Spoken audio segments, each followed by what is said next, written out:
Homebuyers are canceling contracts left and right. They're saying, I do not want to buy a home. They must have been watching my videos. Come on, man! But no, home buyers are saying no more. I will cancel the contract and I will give up my deposit before I get into a home buying situation where I buy an overpriced home and I have to pay ridiculously high interest rates. Let's jump into it. My name is Orlando and welcome to the channel. It says home buyers are canceling deals at the highest rate since the start of the pandemic. Americans are canceling deals to buy homes at the highest rate since the start of the pandemic. The share of sale agreements of existing homes canceled in June was just under 15% of all homes that went under contract, according to a new report from REDFIN. That is the highest share since early 2020, when home buying paused immediately. Cancellations were about 11% 1 year ago. Higher mortgage rates, surging inflation are causing many potential home buyers to reconsider their purchases. We have been saying this on this channel time after time after time again. Do not overpay. What is making individuals cancel the contracts and give away $1,500, $2,000 deposit on a home? You got me. Well, they are seeing that homes are ridiculously overpriced, and just because, like we say on this channel again, just because you see a $20,000 price decrease on a home does not mean it is still not overpriced. They are just dropping the price from a $50,000 overpriced home to a $30,000 overpriced home, and people are beginning to see that. Not to mention, rates are going to continue to go up. We know inflation is eating away at everything. Gas prices, Garbage. labor shortages, Garbage. just appliances, Garbage. property taxes, and insurance.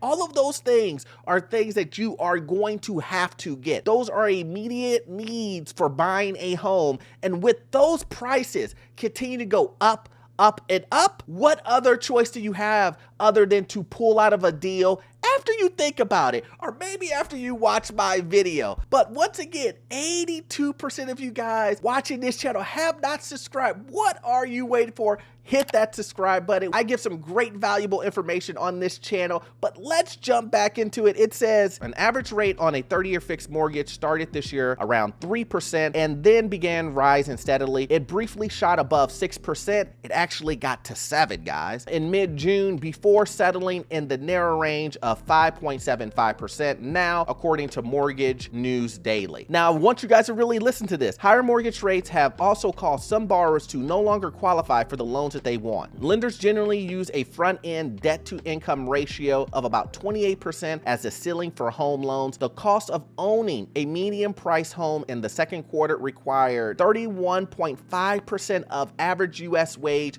according to data providers. That's the highest percentage since 2007 and up from 24% the year before, marking the biggest jump in more than 2 decades. Why is that important? Well, in my videos, I always state a 2% increase in interest rates will decrease your buying power by $200,000. Isn't that crazy? Once again, if you're buying a $300,000 home, it drops it down to $100,000, $500,000, down to $300,000. So remember, multiple increases of getting up. If you started at 3, how many 2% is that? 2? What can you buy at $500,000? A $100,000 home, and buyers are starting to see that. So you no longer qualify for that because your buying power has decreased. Your debt to income has went up because of the higher interest rates, which makes you no longer be able to afford that much house.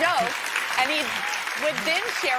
And this is a huge issue. And once people get into a home and decide and think about it and talk to their spouse and talk to other people, and they say, you know what? I think I'm taking myself too far up. I'm at the top of the top of the top. And I don't know if something happens. I don't know, I lose my job when a recession comes. I don't know, things continue to go up. Which they will. If all of that stuff continues to happen, what's going to happen with the home? Will I be able to afford this mortgage anymore? What will happen if I lose value in the home when the recession hits? Which you will. What happens then? How long is it going to take you to regain the overpriced equity that you already have in the house that you already put down in it? How long is it going to take? 3, 4, 5 years, 6, 7, 8, who knows? Who knows? Depending on how bad the crash is, you can be upside down in a house for a very long time. And nobody wants to buy a home and it be a lemon. Nobody wants that.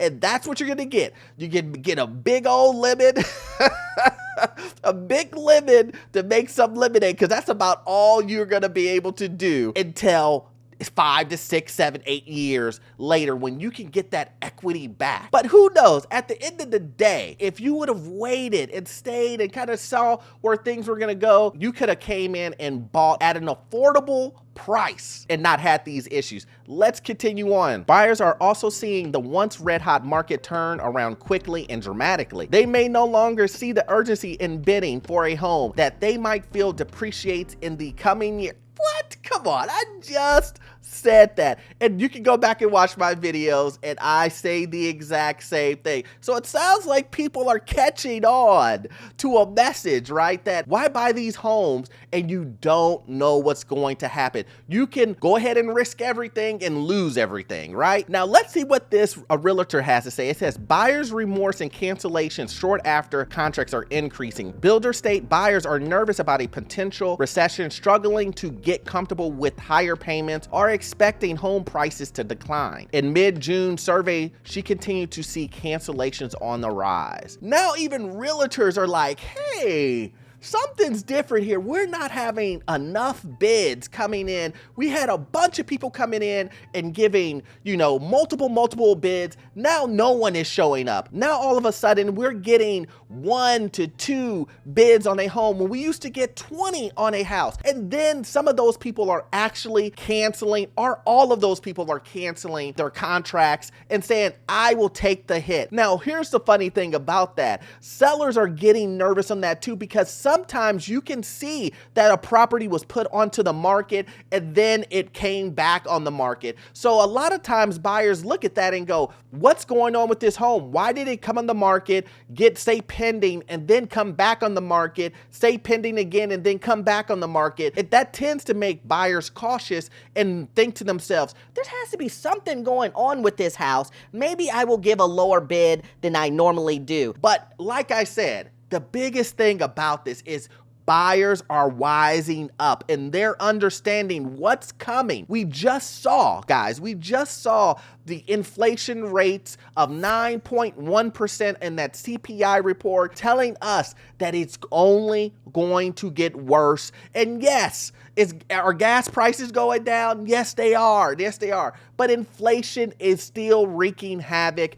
What does that actually mean? Well, that means now that we know that inflation is going up and continue to go up, the Fed is going to be more aggressive. They're going to continue to push rates higher, higher, and higher. And I think, guys, we're going to get close to those double digits, like I said. But at the very minimum, we're going to get to 7 to 8%, which is insane, right? Insane. Especially in the last 20 years, nothing has been even that close. We have one of the nation's largest home builders said that most recently quarterly earnings that its cancellation rate did increase to 11.8%, but was below its long-term historical average. Now, home builders see it really big because they are trying to give you guys these incentives, amenities, and doing price drops, but the prices are still high, right? They're still trying to make money. They still want to capitalize on a hot market, but they're not building as aggressively as people want them to. But why is that? Because they're not going to put their business on the line to go bankrupt while everyone is sitting on the sidelines. So once again, guys, what does this mean? This means that things are going to continue to get worse. And you should just wait it out, sit on the sidelines. Like I say before though, if you have to buy a house, this isn't a video to shame you for buying a home saying, you know, blah, blah, blah. That's not what I'm trying to do. I'm trying to give you the information. But for individuals who are in the market right now, looking at a home, sitting on the fence thinking, should I buy a home or should I wait? Take a look at this research and this information. And if you can see all of the red flags that we have pointed out in countless and countless videos, sitting on the sidelines and waiting to see what's going to happen looks like the best option for right now. Interest rates are going to go up and values are going to come down eventually. So hopefully guys, you got value out of this content. I'm going to need you to watch this next video here. It will help you learn about this crazy housing market and get into your first rental property. Also in the description, check out the free credit report. I have some useful links there and our membership program. I will see you guys in the next one. Thanks.